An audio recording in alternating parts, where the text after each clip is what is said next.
for Priest. And here we see it is a dude Paladin mirror, some dude-on-dude action. A classic! My word. This actually is going to be probably one of the best matchups for the Sea Giant tech in UT Dallas' version of Dude Paladin, because Dude Paladin just swarms the board so quickly with Lost in the Jungle, Call to Arms, yada yada. Sea Giant for no mana. And that is great recognition from UT Dallas's part, understanding, you know, what has come into meta. So they said, you know what, if we're just going to be playing some Dude Paladin mirrors, why not make sure I got my boy Giant on my side? And Sea Giant's going to really be the bouncer at the gate, telling the other Dude Paladin, hey, look, we're going to win this. ID, sir? Show me your silver hands real quick. It says here that you're a resident of Wakanda. I'm gonna have to turn you away. Oh, Wakanda, Illinois. Gosh. Oh, my bad. Wakanda, Illinois. Dudes forever. Dudes forever. Dudes forever. But no, so this actually to me indicates that UT Dallas has spent a good amount of time crafting their tournament lineup. And the Sea Giant. At Sea Giant, yes, they crafted the Sea Giant. They looked in the collection and they said, you know what, we want something for the dude-on-dude mirror. We can't play Corridor Creeper anymore. We can't play Corridor Creeper. Corridor Creeper would have costed 0 mana here. Free 2/5 suck. But that is good recognition from UT Dallas's part. You know, they really were studying up on the meta, understanding what they thought Miami was going to play. Maybe they researched Miami a little bit, figured out that they are dude advocates, and went with their own Dude Paladin list that they thought was strong. And you see the Direwolf there just trying to get something on board. That's going to be one of the issues from UT's side. On Dallas's side is that although they have the Sea Giant, great tech in the mirror, you know, 1/8/8 can only do so much against 5/1/1s, especially when there's Tarum and Equality and Righteous Protector. Righteous Protector does eat 16 damage from Sea Giant. He righteously protects. He righteously protects his dudes. I can't blame him. Could you blame him? No, I certainly can't. Would you protect your dudes? Dudes like are Righteous love. Protector? Dudes are life. Dudes forever. But honestly, looking at the way that this is going to pan out now, Miami-Dade is at such a resource advantage in the hand. UT Dallas, well, actually, they're pretty much even on board now that that champion swing goes into that Knife Juggler. So UT Dallas has the Sea Giant, and that's pretty much it. Yeah, and the Sea Giant might not even be live until after Stand Against the Darkness plays. Now, Stand Against the Darkness will make it 5 mana, so maybe Miami plays 5 minions this turn, but that's definitely not likely. So Miami just going to go ahead and play Call to Arms, one of the best Paladin cards created in the short future, and we might actually get to see our Righteous Protector block 16 damage.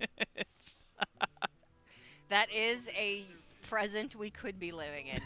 This Stand Against Darkness, very strong in combination with other cards when you can play it on the same turn as a significantly discounted Crystal Lion, or play this into a level up, for instance. It is a real threat on its own. So Miami-Dade needs to certainly be very concerned with clearing off all of these dudes if they possibly can. One thing with Sea Giant being in the deck list, however, is the fact that Miami is going to know that Sea Giant is in that deck list. And if Miami knows, they're going to play much differently than if they did not know. So they're probably just going to go ahead and answer up all these minions. Of course, they would probably do that anyways, but just knowing that there's that added threat of the potential 8/8 might force them to make awkward plays. I believe how this game has panned out so far, it didn't force them to make any awkward plays to play around that Sea Giant, but you know, there was always that potential of playing around it, and so I wouldn't be surprised just to see a Hero Power Sea Giant here. You know, you have it in your hand, you can play it this turn, you might as well. There's also maybe merit to playing Sunkeeper Tarum, trading off into the Knife Juggler. That would turn out well for the reason that I can see Miami's hand, and Miami's response back to that would be a Crystal Lion or a Direwolf trade or their own Tarum. I mean, their own Tarum actually would be fairly strong into that, but it's not looking too great from Dallas's side. They have this Sea Giant, which, you know, is a good tech card for the mirror when the boards are kind of even, but the board's not even right now, and they have their own Tarum, so it kind of negates the effect of having a 4-mana 8/8. This game went south for UT Dallas when Miami-Dade had Call to Arms on turn 4, and Yes. UT Dallas did not have a response that was resilient against Knife Juggler. Because even though Miami-Dade didn't pull the Knife Juggler from hand, or from the deck with Call to Arms, they still had it in hand and enough cheap minions to use alongside it to be able to get that full clear. And again, Call to Arms, one of the strongest cards in the deck. Call to Arms is just a ridiculously good card. It's so game-defining. Whoever has it first, whoever has it on curve, if your opponent does it, now you're at such an incredible advantage. If you have it with Knife Juggler, if you have it with Righteous Protector. Righteous Protector is insane to pull off that card because not only do you get the extra 2-drops or 1-drops that come beside the Righteous Protector is now just protecting them. It is doing its job. It is being a Righteous Protector. It's a disruptor. It is a protector. It is. It's not Righteous Disruptor, though. It's Righteous Protector. Righteous parentheses Disruptor Protector. You can't just do that. I just did. You can't, though. But I held my hands up in the little parentheses. But nobody saw that, so they don't know you did that. Maybe I did, maybe I didn't. She did do it, but you don't know that. Who knows? And so now we see Miami just snowballing out of control here. And once you lose the board in this kind of matchup, there's virtually nothing you can really do to get back. I mean, maybe some of the lists are teching in a Consecration. I have seen that in the past, but I don't really feel either of these decks have room for Consecration. It's a card that I used to tech in when playing Dude Paladin in Wild or back in Secret Paladin days. You tech into Consecration because the deck was so prominent on ladder that you would see it very often. But in a Conquest format, you just don't have room. You're not going to be playing against only Dude Paladins. You're going to be playing against other decks as well. And Consecration just doesn't have a great matchup across the board. And Miami-Dade, they got the board early. They were able to keep it. And that is not one that UT Dallas could come back from. So now Miami-Dade going up to a 2-1 lead over UT Dallas. Hopefully third time with that Paladin is going to be the charm for UT Dallas, or they're going to want to bring out that Hunter first, potentially. I think a big thing to attest that win to was just that Call to Arms, how powerful it was, and having it on curve. And a lot of times, you know, if you're on coin, keeping Call to Arms is a very important play. Yeah. Just for the reason that Call to Arms is such a swingy card that, you know, you kind of need it on 4, you need it on 3. Just having it in general is just really good for Dude Paladin, especially because one of the big differences between the Dude Paladin and the Murloc Paladin is that Dude Paladin does run a little bit less of the 1 and 2 drops. Some of their 1 and 2 drops are in the form of, let's say, Lost in the Jungle and just cards like that. So it's, you know, it's really nice to make sure that you pull out those minions and then you can play your other minions like Stand Against the Darkness that are technically spells. It's another one of those situations that to me feels a lot like Raza Priest Mirrors. If you had Raza on 5 and your opponent didn't, if you had Anduin on 8 and your opponent did it, or vice versa, suddenly that game swings violently in favor of the person who had those cards on those turns. Call to Arms in that mirror is just one of those game-making cards. It's so powerful in and of itself that if your opponent doesn't have it or doesn't have a significant board presence before you play it, then you're just at such an advantage going into the rest of the game. It's going to be Miami-Dade on the Priest. This looks to be a combo Priest variant. UT Dallas bringing up the Paladin, trying for the third time to finally pick up a win here. So now in my experience, another thing that the Dude Paladin has to offer that Murloc Paladin didn't necessarily have too many forms of in the past is it is a bit more resilient to Priest. Okay. For the reason that, you know, if you have more ways to spam the board. You have Call to Arms, you have Stand Against the Darkness, you have just Lost in the Jungle, you have all these cards, and you then have Life Eustegodon to protect them, you have the Mauls to protect them. So it is harder for cards like Dustbreaker to actually make an impact for the reason that there's a lot of usage of Divine Shield in this deck. And one thing that maybe might make an appearance in future metas, and I've seen some Priest lists adopting this. We won't say it in this Priest list because this is a Spiteful Priest list. Yep, but the Inner Fire Priests have actually been playing Wild Pyromancer again. And that might just be a nod to Dude Paladin for the reason that Wild Pyromancer is absurd in that matchup. Clear up any board state with that card. Pyro plus Shadow Visions, Pyro plus Science, very, very powerful. Pyro plus but no, Shield. This is actually going to be a Spiteful Priest. So the goal of this deck, it is a tempo-based deck, but it is still running the Dragon package, so you're going to be seeing Nether Spite Historian or Shadow Ascendant usually, potentially both. And then you're going to be seeing Duskbreaker, of course, as Public Enemy #1. That's going to be the card that Miami-Dade is most looking for in this matchup. But like you said, the use of Divine Shield could potentially disrupt that a little bit. And then Spiteful Summoner on turn 6 will pull either Mind Control or Free from Amber from the deck, assuming there are 2 copies of each, and will put a giant minion on the board for really, really cheap. And Dude Paladin is fairly favored in this matchup just for the reason that, you know, Duskbreaker isn't that common in this list. I mean, do they run both no, Shadow I'm Ascendant sorry, and I'm sorry. Netherspite, or are they just running one? I said that wrong. I meant Duskbreaker doesn't make as much of an impact, and you don't have access to cards like Potion of Madness that you typically would with an Inner Fire Priest. Yeah. So the only form of clear that Spiteful Priest has is Duskbreaker. Mm-hmm. Or maybe you can consider Tar Creeper a pseudo-clear. That sometimes can be considered a clear. So what they're really looking for Duskbreaker, but one Duskbreaker is not enough. Because after the Duskbreaker, the first call to arms, well, here comes Stand Against the Darkness. I think I get what you mean. So with like Murloc Paladin, they've got, you know, 4 separate Murlocs on the board that are all wiped away by Duskbreaker. But with Dude Paladin, you just play Stand Against Darkness, and suddenly that in itself is such a massive threat with, you know, Tarim potentially behind it, or Level Up. Or Life You Stegadon. Exactly, that you need to just use Duskbreaker on a single card as opposed to Murloc Paladin where you can use it on 4 or 5 cards. Yes, and you can also, you use it on multiple cards, whereas with this one you use it on less cards. Mm-hmm. And, I mean, sometimes they just have the Lost in the Jungle, Direwolf Alpha start, and this is just, it's not looking too great for Miami-Dade here, just for the reason that UT Dallas got off to a strong start. They're going to be able to play this Sea Giant here, put some more pressure up, and Miami doesn't really just, they don't have an answer. All they have is tempo plays. They're going to really have to hope that this Spiteful Summoner is one of the best Spiteful Summoners they ever had in their life. I really hope they're playing 2 Free from Ambers. I know some lists only run 1 and the 2 copies of Mind Control. I just looked up and saw that as well. They most likely will be running the second Free from Amber. I think so. But I mean, what 8-drop are they looking for? Iron Park Protector? That gets traded by the Sea Giant. Yeah. Alakir's not bad. Rag Light Lord could buy him some time. There are a lot of good 8-drops. But unfortunately, I think all of them just get kicked in the face by Sea Giant. Yeah, a lot of them do. And that was good recognition from Dallas's part. Now, the reason they traded there was that if Duskbreaker does end up coming up, Duskbreaker wouldn't clear off Miami's board, and Miami would be able to put those minions into the Sea Giant to get a full clear while developing the Duskbreaker.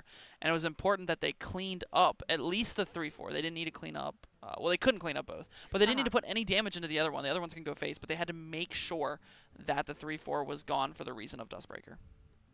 Some very good forethought there from UT Dallas, and with good reason, they would have been punished by that Duskbreaker off the top from Miami-Dade. And now Miami-Dade's plays are, well, underwhelming, as they have been for the majority of the game. Cobalt Scalebane can come down and turn that Twilight Drake into a 7/6, but that doesn't automatically clear off the Sea Giant by itself. They have the option of silence and nothing that they want to silence. This had better be one hell of a Spiteful Summoner, because I'm not seeing and you know what? a way for them to get ahead. They might just be dead before Spiteful Summoner. UT Dallas has 10 on board. If Call to Arms summons double Knife Juggler, and those juggles go face, this could just be lethal here. They've got 13 damage with just the they have 13 damage with just the Rallying Blade. The Rallying Blade, but I mean, I wouldn't mind just seeing them hit both in the face, and you know, I go to play Call to Arms. Keep going wide on board. I don't see any reason not to. This, however, this is a little wacky. I think they're at the state of the game where it doesn't really matter, but I'm a little curious on their thought process here. They're weakening their own giant.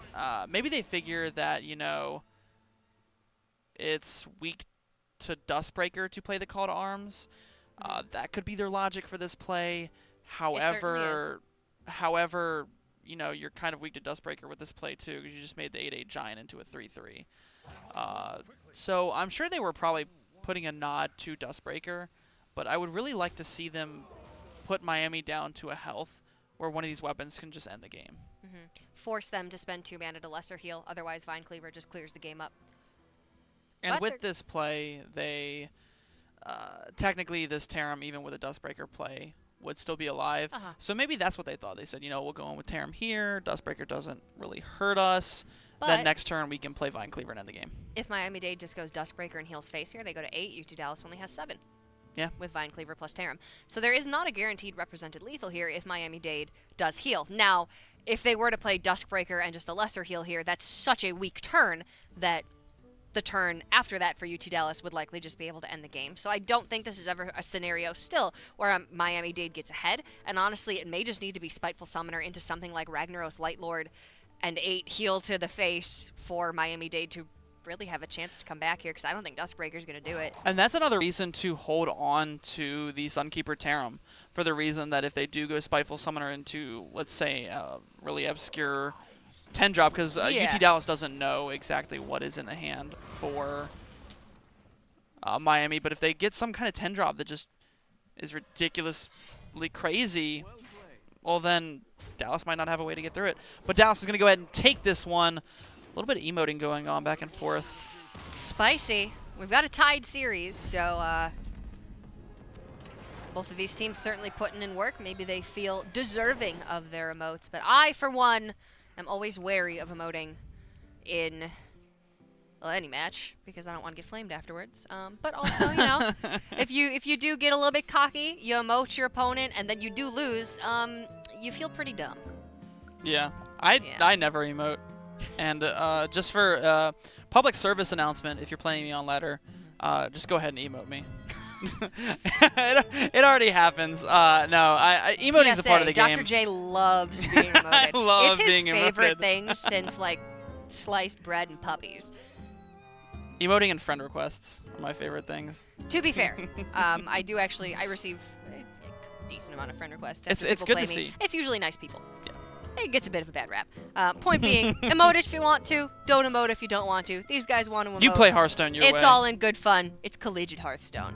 It's a bunch of scamps we got here, emoting off into game number 5. But seriously, we're going into game number 5. It's a close series here, and it's going to be... that is a Barnes with the coin. But that's a Twilight Acolyte from Miami-Dade. That's exactly what I was mentioning earlier. Chase, you are Twilight psychic. Acolyte. I am psychic. I said Barnes on 4, Acolyte on 4. Okay, Here's so gonna if be we're an issue, taking though. Barnes Yasharaj out of the equation, now what do we have? Here's going to be an issue, though. What if Miami just never draws a dragon? Yeah. With double Nether Spite Twilight Acolyte. That could be the saddest story ever told. That could be the new A saddest tale story. of terrible tragedy. A tale of glorious redemption. A tale of no dragon in hand. A tale of 10 damage to the face for 3 turns until you're dead. A tale of crushing walls. Hey, crushing walls is good. Don't you ever say anything bad about crushing walls. Crushing walls does come in clutch sometimes. And the one thing Dallas is going to need to avoid here is drawing that Yasiraj. That is the scariest part. I know that's why you can see their hand in their heads right now. They're just saying, you know what, no Yasiraj.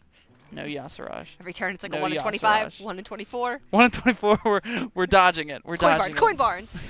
We did actually see that happen last week, I believe. It may have been Boulder, who was going to play Yasharaj on turn 4 and was going to play Barnes on turn 4 and drew Yasharaj that same turn. It's a very small percentage chance that it happens, but it definitely happens. And Miami-Dade right now, still with all of those cards that activate with dragons in hand. But no and dragons. no dragon to activate. So they wisely kept that Twilight Acolyte, knowing that this is their big counterplay against Barnes on turn 4. And that was important to keep that Twilight Acolyte, but, you know, Twilight Acolyte can only do so much. He needs his buddies along with him. Another important card in this matchup is actually Dustbreaker, which is very interesting. It'd be like, why? And it's that card right there is the reason why Dustbreaker is so important. Emerald Spellstone needs to be answered in some form or fashion, and they don't draw it. Here comes Barnes Yasiraj, a tale of 1 mana, a tale of 4 mana 10/10s. There's a lot of tales being told. A tale of bottom right, buddy. No dragons. A tale of no Miami-Dade. dragons. A tale of tears on your keyboard, because they had I believe mulligan 2 cards in the opener. They kept the Twilight Acolyte and the Netherspite Historian, hoping that they would find a dragon before Barnes was playable for UT Dallas, and they just could not. So now Barnes Yasharaj is the big early play. After this, they have the Secrets into Emerald Spellstone follow-up, which creates a pretty wide board state. Animal Companion is always quite good. And then you're looking at Deathstalker Rexar and Rockdalar being your 2 bigger plays later on in the game. Not usually necessary, though, if you do get that Barnes on tour. So this turn was actually very interesting. So you see them go for the Eaglehorn Bow over the Animal Companion plus Candle Shot. And that turn takes... I would have liked to seen them take a long time on the turn. They did take a long time on the turn for the reason that Animal Companion plus Candle Shot 66% of the time clears up that Tar Creeper and allows them to push 10 to the face. Which, right now, pushing that 10 damage is very important. So UT Dallas said, you know, we need to push this 10 damage. We can't even risk that 33% to get that extra minion on the board. Which, you know, I like to see that. I think one of the ways they win this game is by making sure Yasiraj hits that face 3 times in a row before they even draw a dragon. That was great recognition from Dallas saying, you know what, we can't take this 33% chance. We are going to go for the 100% chance. And let's see, is there a dragon? Do Miami-Dade find a dragon? They finally find the dragon. Okay. So but the damage has been done. Oh man, now Huffer is just going to be lethal. Damage. Is Huffer lethal? Double Huffer. With a steady shot, yes. Or double Huffer would just be lethal. But yeah, Huffer on the first Animal Companion plus a steady shot would be lethal. That so would be we're going lethal. to check for that first. And I believe that UT Dallas is just going to manage to fit the hero powers in every turn. Just because weave in the hero powers. That was one of my favorite things to do with Hunter is weave in hero powers. You know, because that button is so important. You thought the Raza Priest button was important. You thought dealing 2 damage every turn was important. Well, let's take it back a notch. Let's actually pay mana for our 2 damage. Yeah. And only once a turn. We're not cheapos. Exactly. We're willing to pay our 2 mana for our 2 damage.